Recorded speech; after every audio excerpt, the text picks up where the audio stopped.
Hi and welcome to this online training video for Automation Studio. In this video we'll be looking at the basics of proportional hydraulics. To do so, I'll be starting by building a basic hydraulic circuit with the same components as we use in the basic hydraulic video, but instead of inserting a on-off directional valve, I'll take one from the proportional hydraulics library.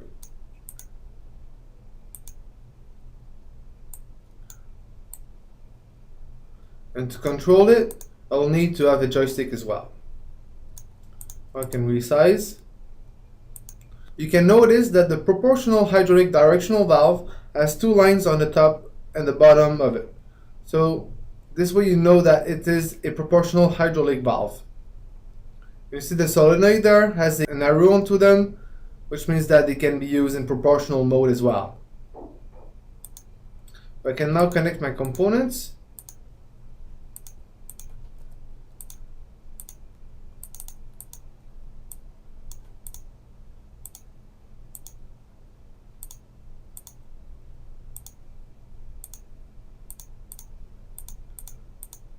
And now to assign the variables, I can double click on my directional valve. And when I go into variable assignment, I see all the internal variables that my directional valve has.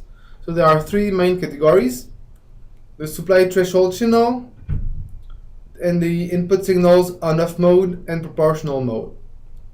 So to make sure to assign the proper solenoid, you can either click on the picture or browse the subcomponents tree here.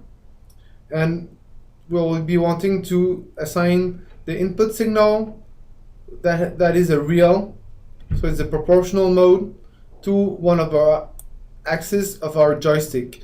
The joystick now it has been filtered with a J,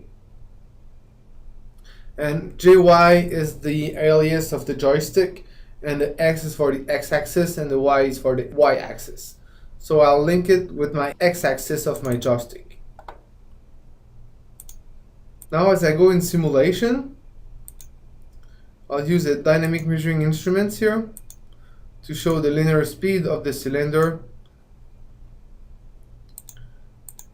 according to the command I give in my joystick. So if I give a very little signal, you see the valve moves just a bit and the cylinder extends slowly. The bigger the command I give, the faster the cylinder will extend. So you see the proportional behavior of the directional valve. The more I move the joystick, the more the directional valve moves.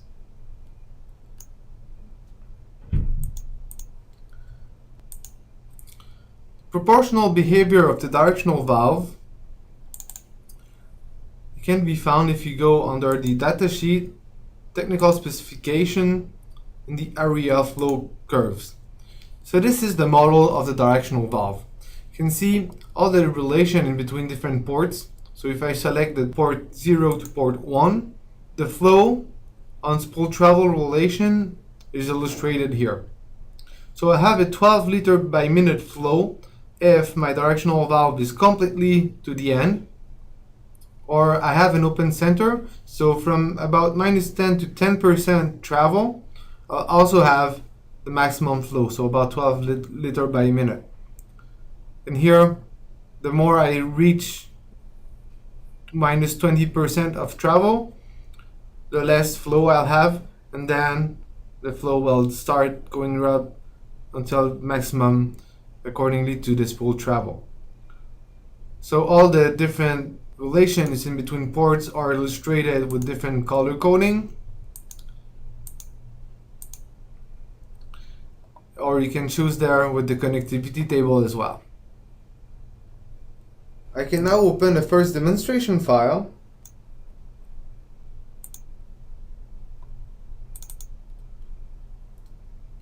In this file, I can compare an open loop circuit with the closed loop command of my valve. So the open loop one is pretty much the one we just shown in the first example, moving to the left and to the right accordingly to my command. So pretty basic, straightforward open loop command.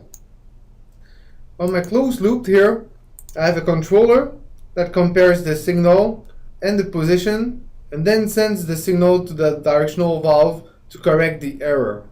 So if I ask position of 7.4, the comment will be given in order to have a final position of 7.4. So this is made with the controller, the PID kind of control. And to do so, I link my position to my controller. I insert in my controller the comment, so the transmitter from the gauge where I give my comment minus the output signal position of my cylinder, and then the error is sent. Finally, so in this file, I can show you the effect of the controller on the position of my cylinder and the effect of changing some of its parameter. So as I control my cylinder in the x-axis here, you'll see on the plotter the command in blue or teal and the position in green.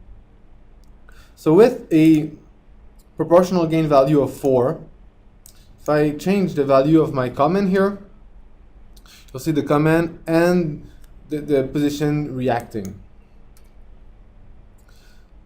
So if I put a proportional gain very high, so let's say about 9, see that it's going to move very fast and even overshoot a bit. If I reduce the value of my proportional gain to low value, say 1, and I reduce, it's going to reduce much more slowly.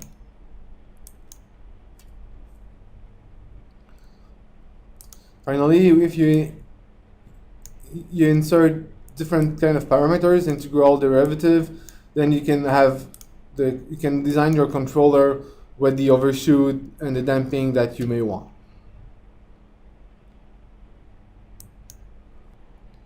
Thanks for watching this online training video for Automation Studio. We invite you to watch the other videos, and we'd like to thank you for your time.